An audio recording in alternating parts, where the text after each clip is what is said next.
Your sister is successful and responsible unlike you. My father, Raymond announced during dinner, raising his wine glass toward Isabella. Doesn't need help from anyone. I sat there at the dining table in our family home in Denver, Colorado, feeling the familiar sting of his words. The candle light flickered across Isabella's smug smile as she basked in Raymond's praise. She looked stunning as always, her designer blouse perfectly coordinated with her expensive jewelry. Everything about her screamed success. Isabella climbed the corporate ladder through hard work. Unlike your freelance dabbling, Raymond continued, his voice filled with pride. Look at her apartment, her car, her wardrobe. She's completely self-reliant. I quietly cut into my roast chicken, keeping my expression neutral. 2 years of these dinner conversations had taught me to stay silent while Raymond celebrated Isabella's supposed achievements and dismissed my work as worthless computer games. She's making real money in retail management, he went on. Not like Hannah, sitting at home playing around on computers all day. Isabella beamed at the comparison. Thank you, Dad. I've worked really hard to get where I am. Feels amazing to be financially independent. I nearly choked on my water. Financially independent. The woman who had begged me for $4,000 just last week for her credit card payments. Excellent, I said quietly, setting down my fork. Then she won't need my $4,000 monthly support anymore. The words hung in the air like smoke from an extinguished candle. Isabella's confident smile disappeared instantly, replaced by a look of panic. Raymond stopped mid-chew, his eyebrows furrowing in confusion. What did you just say? He asked. Slowly, I said. Isabella won't need my monthly transfers anymore since she's so successful and independent. I kept my voice calm, watching my sister's face drain of color. Isabella's mouth opened and closed like a fish, gasping for air. She had spent 2 years building this image of corporate success, while secretly living off my earnings. Now her carefully constructed facade was crumbling with just one sentence. Hannah, we agreed to keep that private. Isabella whispered desperately, her voice barely audible. Keep what private? Raymond demanded, looking between us with growing alarm. The room felt charged with tension. Could see Isabella calculating how much she had to lose if the truth came out. Her entire identity as the successful daughter, the one Raymond was proud of, the one who didn't need family help, was about to shatter. This was the moment I had been unconsciously waiting for. 2 years of being dismissed, 2 years of watching Isabella take credit for a lifestyle I was funding, 2 years of Raymond's constant criticism of my work. The golden child was about to fall from her pedestal and I was the one holding the rope. My name is Hannah Martinez and I'm 32 years old. For the past 4 years, I've been running a successful e-commerce business from my modest apartment in downtown Denver, while my family sees me as an underachiever who plays around on computers. I've quietly built an empire, selling specialty outdoor gear through multiple online platforms. My business, which I call Mountain Peak Essentials, started small but has grown beyond my wildest dreams. I source high-quality hiking and camping equipment from manufacturers across the country and sell them through my own website, Amazon, and several other platforms. Last year alone, I generated $750,000 in revenue. My profit margins are healthy, and my customer reviews consistently rate 5 stars. The irony isn't lost on me. While Raymond dismisses my computer dabbling, I make more in a month than most people see in a year. But I've always been private about my success. I dress simply, drive a reliable Honda Civic, and live below my means. Money has never been about status for me. Isabella, on the other hand, has always been about appearances. At 28, she works as a retail manager at a high-end clothing store in Cherry Creek, earning around $45,000 annually. It's a respectable job, but hardly the executive position Raymond believes she holds. 2 years ago, Isabella came to me in tears. She had racked up enormous credit card debt trying to maintain a lifestyle she couldn't afford. The apartment she rented was bleeding her dry. Her car payments were astronomical, and she was drowning in designer purchases she had made to keep up with her wealthy friends. "I'll pay you back. I promise," she had begged. "I just need help until I get promoted. I can't let Dad know I'm struggling." Being the older sister, I felt protective. I agreed to transfer $4,000 monthly to cover her shortfalls with the understanding that it would be temporary. Isabella promised she would use the time to get her finances in order and eventually become truly independent. Instead, she used my money to fund an even more extravagant lifestyle. She moved to a luxury apartment, bought expensive clothes, and started posting on social media about her successful career. She convinced our extended family that she was thriving in corporate America while carefully hiding the truth about where her money really came from. Meanwhile, Raymond continued his pattern of comparing us during every family gathering. He would praise Isabella's independence and business acumen while dismissing my work as a hobby. He genuinely believed that Isabella's retail management position was more valuable than my thriving online business. "Hannah needs to get a real job," he would say to relatives. "Isabella is the responsible one. She's making something of herself." The worst part was watching Isabella nod along with these comparisons, never once acknowledging that her entire lifestyle was subsidized by the sister Raymond, constantly criticized. She had become comfortable with a lie, comfortable with letting me fund her image while taking all the credit. Tonight's dinner was supposed to be another celebration of Isabella's latest promotion at work. Instead, it was about to become the night when the truth finally came out. The silence stretched on for what felt like hours, but was probably only 30 seconds. Raymond sat down his fork and stared at me with the expression he usually reserved for discussing my disappointing life choices. "Hannah, explain what you mean by monthly transfers," he said slowly. Isabella shot me a desperate look across the table. "Dad, it's not what it sounds like," she began, but her voice lacked conviction. $4,000. I repeated clearly, every month for the past 2 years. $96,000 total to cover Isabella's rent, car payments, credit cards, and shopping habits. Raymond's face went through several color changes, from confusion to disbelief to something approaching anger. "That's impossible. Isabella makes good money at her management position. She makes $45,000 a year managing a clothing store," I said matter-of-factly, "which is a perfectly respectable salary, but not nearly enough to support the lifestyle she's been living." "Hannah, please stop," Isabella whispered, tears starting to form in her eyes. But I was done protecting her image. Her luxury apartment costs $2,800 a month. Her car payment is $600. Add in utilities, insurance, credit card, minimums, and daily expenses, and she's been short about $4,000 monthly to maintain the standard of living Dad has been praising. Raymond looked at Isabella with growing horror. "Is this true?" Isabella's carefully applied makeup was starting to run as tears rolled down her cheeks. "I was going to pay her back.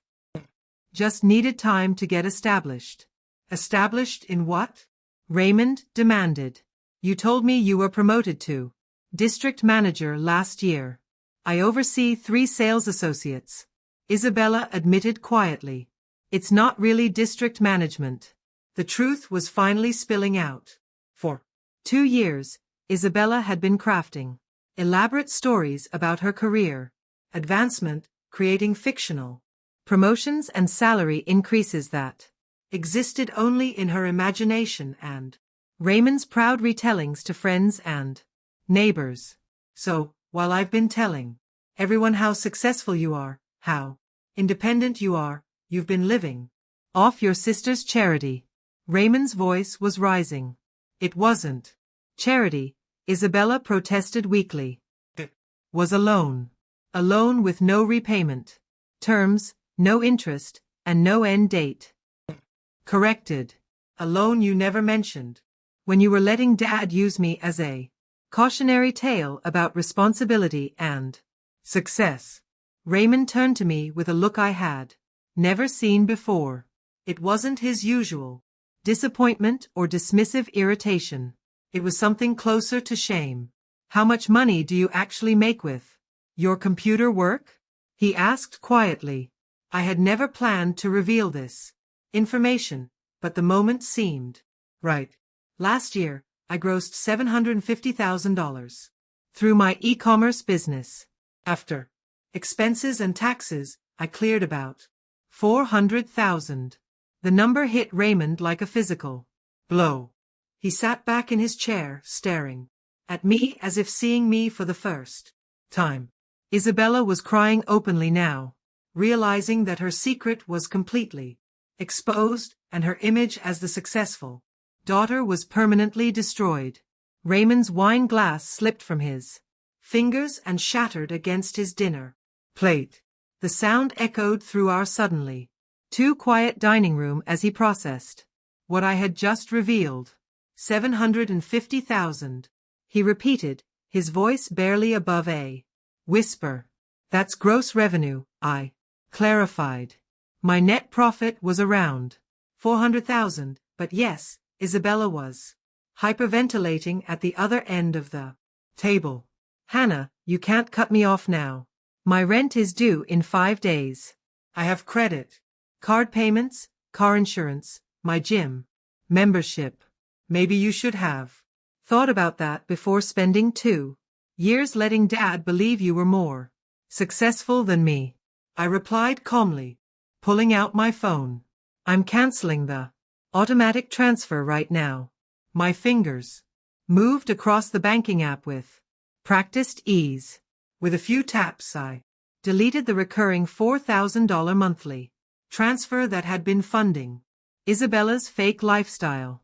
There, I said, showing her the screen. Transfer cancelled. Raymond was staring at me like I had grown a second head.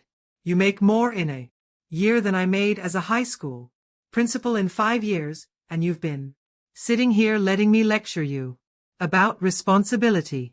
You never asked about my income, I pointed out. You just assumed that because I work from home, I must be unsuccessful. Isabella suddenly stood up, her chair scraping against the hardwood floor. Dad, you have to make her keep helping. I'll lose my apartment. Sit down. Isabella, Raymond said sharply, his tone cutting through her panic. You've been lying to me for 2 years. I wasn't lying exactly, she protested. I was just managing the narrative. Managing the narrative. Raymond's voice dripped with disgust. You told me last Christmas that you got a $15,000 bonus for exceeding sales targets. Isabella's face crumpled. I knew you'd be disappointed if you found out I was struggling. So instead, you let me believe Hannah was the family disappointment while she was literally paying for your life. Raymond stood up, his own chair joining the chaos. Do you have any idea how many times I've told people that Hannah needs to get her act together? How many times I've used Isabella as an example of what Hannah should aspire to be. The irony was almost funny. While Raymond was holding up Isabella as the model of success and independence. She had been entirely dependent on my financial support. Every designer outfit he praised, every luxury he flaunted, every achievement he celebrated had been purchased with money from my supposedly worthless business. Hannah, I need you to reconsider, Isabella pleaded, moving around the table toward me. I'll pay you back with interest. I'll get a second job. I'll do whatever you want. What I want, I said, standing up to face her, is for you to stop pretending to be something you're not. What I want is for Dad to stop using you as proof that I'm a failure. What I want is honesty. Isabella's perfectly styled facade was cracking. Her expensive makeup was streaking down her face, and her designer blouse was wrinkled from stress. For the first time in years, she looked like what she actually was, a 28-year-old retail worker living beyond her means. But Dad thinks I'm successful, she whispered desperately. Dad thought you were successful, I corrected. Now he knows the truth. Raymond was pacing the length of the dining room, running his hands through his graying hair. 2 years, he muttered. 2 years of bragging about Isabella's corporate climb while dismissing Hannah's business as a hobby. It's not a hobby when it pays better than most corporate executives, I said quietly. He stopped pacing and looked at me with something that might have been respect. What exactly do you sell? Outdoor gear, I replied. Hiking equipment, camping supplies, specialized clothing. I have relationships with manufacturers across the country and distribute through multiple online channels. My customer base is primarily adventure enthusiasts who appreciate quality equipment and excellent service. Raymond blinked slowly. And this generates $750,000 annually. More some years, less others, but consistently profitable. Yes. Isabella was still crying, but now her tears had taken on a different quality. These weren't tears of panic about being discovered. These were tears of genuine grief for the life she was about to lose. I need specifics about your business, Raymond said, settling back into his chair with a new intensity. I want to understand exactly what I've been dismissing all these years. Isabella looked between us with growing desperation. She was realizing that Raymond's attention had completely shifted away from her crisis and toward understanding my success. I started Mountain Peak Essentials 4 years ago. I noticed a gap in the market for high-quality outdoor gear that wasn't outrageously expensive. Most camping equipment is either cheap garbage that breaks after one trip or luxury items priced for trust fund kids. Raymond leaned forward, actually listening to me for perhaps the first time in my adult life. So, I researched manufacturers, built relationships with suppliers who produce equipment for major brands, but also do private label work. I created my own line of products that match the quality of premium brands at roughly 60% of their retail price. And people actually buy this stuff online? Raymond asked. Dad, camping and hiking are massive industries, I explained. People spend billions of dollars annually on outdoor recreation. The problem is that most gear companies focus on extreme athletes or casual weekend warriors. Target serious enthusiasts who want professional-grade equipment but don't want to pay luxury prices. Isabella was scrolling frantically through her phone, probably calculating her monthly expenses and realizing how quickly her world was about to collapse. My average order value is around $250. I continued. I process roughly 1,200 orders per month across all platforms. My gross margin runs about 40% after product costs, but before marketing and overhead. Raymond was doing math in his head. 1,200 orders times 250 is 300,000. Monthly times 12 months, 3.6 million in gross revenue, I finished. But that's been my peak year. I told you last year's numbers, which were more typical. The magnitude of my business was finally sinking in. Raymond had spent years treating me like an unemployed college graduate playing video games in my apartment when I was actually running a multi-million-dollar operation. Where do you work from? He asked. My apartment has a dedicated office space, but most of the logistics are handled through third-party fulfillment. Manage inventory planning, vendor relationships, marketing, customer service, and financial planning. The physical shipping happens through a warehouse in Commerce City. Isabella suddenly looked up from her phone with panic in her eyes. Hannah, my credit card minimum payments alone are $1,800 a month. Without your transfers, I can't even make the minimums. Maybe you shouldn't have bought so much designer clothing, I suggested. Or maybe you should have been honest about your situation instead of building a lie that required constant financial support. But what am I supposed to tell people? Isabella wailed. Everyone thinks I'm successful. Tell them the truth, Raymond said harshly. Tell them you've been living a lie funded by the sister you and I both dismissed as unsuccessful. The weight of the revelation was clearly affecting him. Every conversation we had ever had about my career was being recontextualized. Every time he had criticized my work choices, every time he had held up Isabella as an example, every time he had suggested I get a real job was now revealed as ignorant and hurtful. I need to call your Aunt Jennifer, Raymond said. Suddenly. Why? Isabella asked with dread. Because last month I told her that Hannah should follow Isabella's example and find a traditional career path. Told her that Isabella's retail management position was proof that traditional employment was more stable than entrepreneurship. My Aunt Jennifer, Raymond's sister, was a successful real estate developer who had always been supportive of my unconventional career path. She had probably held her tongue when Raymond made those comments, but she must have known how misguided his perspective was. Isabella was spiraling into full panic mode. She had pulled out her laptop and was frantically searching for apartments she could actually afford on her retail salary.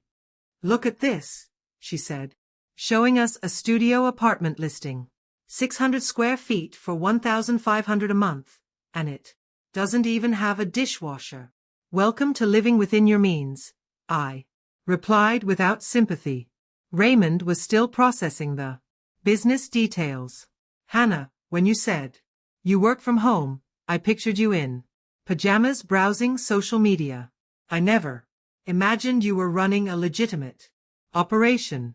That's because you never asked, I pointed out.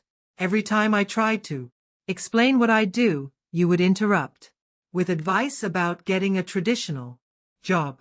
He had the decency to look ashamed. I thought I was helping. I thought I was encouraging you to be more like Isabella. More like Isabella, I repeated.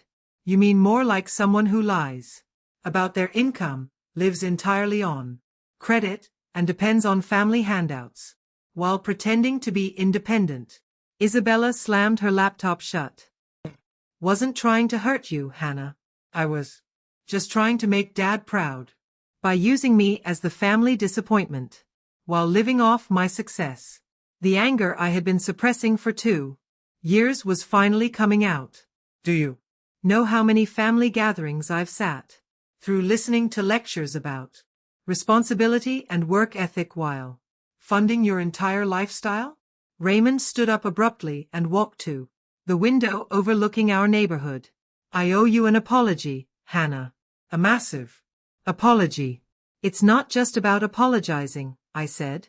It's about recognizing that you're Assumptions about success and failure were completely wrong. Isabella's traditional job title impressed you more than my actual financial achievement. But her job seemed more, he paused, searching for the right word, more legitimate, I suggested more respectable, more like what you understand. He nodded reluctantly. That's the problem, Dad. You valued the appearance of success over actual success. Isabella had a corporate sounding title and wore business clothes, so you assumed she was thriving. I work from home in comfortable clothes, so you assumed I was failing. Isabella was crying again, but this time the tears seemed more genuine. I never wanted it to go this far.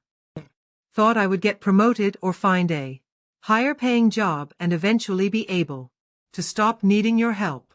For 2 years, I asked skeptically. I kept thinking next quarter would be better or next year. I kept thinking something would change. The only thing that changed was your spending. I pointed out instead of using my support to get stable, you used it to justify spending even more. Raymond returned to the table and sat down heavily. What happens now? Now Isabella figures out how to live on her actual salary, I said. And maybe both of you stop treating my career like a cute hobby that I'll eventually outgrow. And what about the money Isabella owes you? Raymond asked. I had been thinking about this question 4 months. I consider it an expensive lesson. I'm not expecting repayment, but I'm also not providing any more support. Isabella looked up with hope in her eyes. So, you're not angry about the money? I'm angry about the lying, I clarified. I'm angry about being used as the family cautionary tale while funding the very lifestyle Dad was praising you for. The money was my choice to give, but the deception wasn't acceptable. Raymond was quiet for a long moment. When he finally spoke, his voice was different than I had ever heard it. Hannah, I would like to learn more about your business. Not to criticize or suggest changes, but because I clearly don't understand what you've accomplished, and I'd like to. For the first time all evening I smiled. 3 weeks later, I sat in my home office, watching my bank account grow instead of shrink by $4,000. The money I had been sending to Isabella was now being reinvested into expanding my business internationally, and the results were already showing. Isabella had moved into a modest 1-bedroom apartment 15 minutes from her retail job. She had sold most of her designer clothing and jewelry to cover her credit card payments, and I had heard through Raymond that she was working extra shifts to make ends meet. The most satisfying part wasn't watching Isabella struggle with reality. It was watching Raymond come to terms with how wrong he had been about both of us. He had called me every few days since our dinner confrontation, asking detailed questions about my business operations. Not critical questions or suggestions for improvement, but genuine curiosity about how I had built something successful while he was dismissing it as worthless. I told Jennifer about your real revenue numbers, he admitted during one of our calls. She laughed at me for 20 minutes straight. Aunt Jennifer always knew you were underestimating me, I replied. She said she tried to tell me several times, but I wouldn't listen. Raymond's voice carried a weight of regret. She said I was being an arrogant fool who couldn't recognize success because it didn't look like what I expected. That sounded exactly like something Jennifer would say. She had never been shy about calling out family members when they were being ridiculous. The worst part, Raymond continued, is realizing how many people I told that Isabella was the responsible one and you needed to get your act together. I was bragging about her corporate success to everyone. And now I have to figure out how to explain that everything I said was wrong. That the daughter I was criticizing was actually more successful than I ever dreamed. And the daughter I was praising was living in a fantasy funded by her sister's generosity. The reversal was complete. Raymond's entire understanding of his daughters had been flipped upside down, and he was struggling to reconcile his assumptions with reality. The most dramatic consequence came when Isabella's carefully constructed social media presence began to crumble. She had built an enormous following by posting photos of her luxury lifestyle, her designer outfits, and her expensive apartment. Her social media fed the narrative that she was a successful young professional, living her best life. Without my financial support, that content stream dried up immediately. She could no longer afford the designer pieces that had been central to her online image. Her luxury apartment was gone, replaced by a modest space that didn't photograph well. Her expensive dinners and shopping trips became memories. Her followers began to notice. Comments on her posts shifted from admiration to concern. Where have you been? Are you okay? Your content has really changed lately. Isabella tried to maintain the facade for a few weeks, posting throwback photos and recycling older content, but eventually people started asking direct questions about her apparent lifestyle change. The final blow came when one of her former co-workers, someone she had probably bragged to about her corporate success, commented publicly asking about her big promotion that never seemed to have happened. Isabella's social media presence, which had been built entirely on the lie of her financial success, became impossible to maintain once the truth was revealed. She eventually made her accounts private and stopped posting altogether. Meanwhile, Raymond had begun telling people the truth about my business success. It was awkward for him having to explain that he had been wrong about both of his daughters for years, but he seemed committed to making up for his mistakes by giving me the recognition I had earned. I'm proud of what you built, he told me during one of our conversations. I'm ashamed that I couldn't see it when it was right in front of me. Those words meant more to me than all the money I had ever made. Isabella's transition back to reality proved more brutal than anyone anticipated. Within 6 months of losing my financial support, she had been forced to declare bankruptcy, unable to manage the credit card debt she had accumulated while living far beyond her means. The luxury apartment, designer wardrobe, and expensive car were all repossessed or sold, leaving her with barely enough furniture for her small studio apartment. Her social media followers, who had admired her seemingly glamorous lifestyle, began to distance themselves once they realized her success had been entirely fabricated. Former friends stopped inviting her to expensive social events she could no longer afford, and dating became complicated when potential partners expected the affluent woman her online presence had portrayed. Raymond faced his own social embarrassment when family members and neighbors learned that he had spent years criticizing his actually successful daughter while praising the one who had been living on borrowed money and borrowed time, forcing him to confront not only his favoritism but also his fundamental misunderstanding of what constituted real achievement versus mere appearance. As I reinvested the recovered $4,000 monthly into expanding Mountain Peak essentials into European markets, I realized that Raymond's years of dismissive comments had inadvertently become the fuel for my determination to prove that success comes in many forms, not just the traditional paths he understood and valued.